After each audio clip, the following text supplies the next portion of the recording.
as always, I did my research, so you won't have to. I am so unhappy to introduce Judge Donna Scott Davenport. She was the presiding judge over the Rutherford County Juvenile Court System in Tennessee. Starting back in the 1990s, Judge Donna Scott Davenport decided that she was going to start arresting Black children solely for committing no crime at all. You heard me, no crime at all. Let's get into how she did it, shall we? Back in the 1990s, Judge Davenport came up with the True Threat Policy because she considered the Black children in her community to be a true threat that needed to be stopped to save the human race.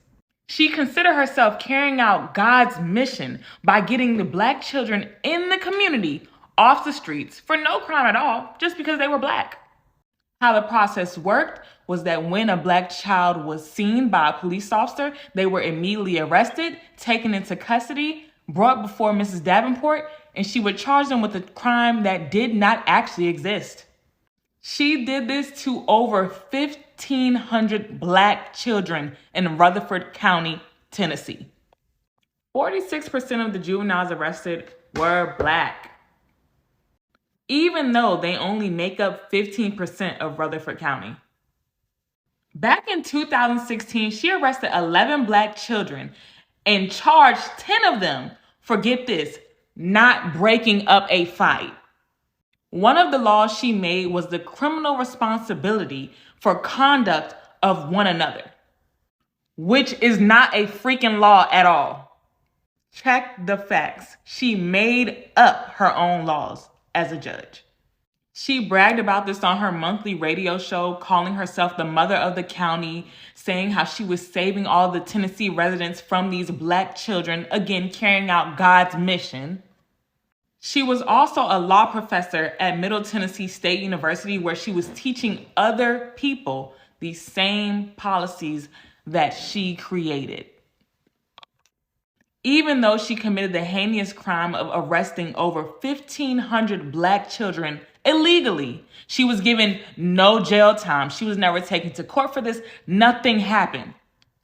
Get this, she was actually allowed to remain the juvenile judge. She wasn't fired. She wasn't let go. She kept her position.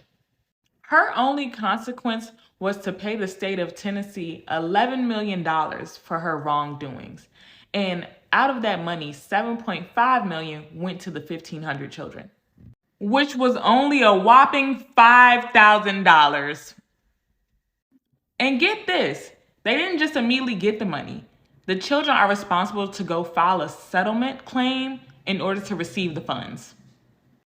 Their lives were only worth $5,000?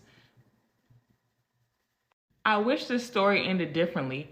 However, it doesn't. She was allowed to retire back in 2022. She got her retirement pay. Nothing ever happened to her. She never admitted to any wrongdoing. Again, because in her mind, she was carrying out God's mission of cleaning up the Black children off the streets and basically putting them into slavery. Here's her statement about her retirement. Let's read together, shall we? After prayerful thought and talking with my family, I have decided not to run for re-election after serving more than 22 years on the bench. I will always look back at my time as a judge as one of the greatest honors of my life. And I am so proud of what this court has accomplished in the last 2 decades and how it has positively affected the lives of young people and families in Rutherford County. I wish my successor the best and hope that this job provides them the same fulfillment that it has provided me over the years.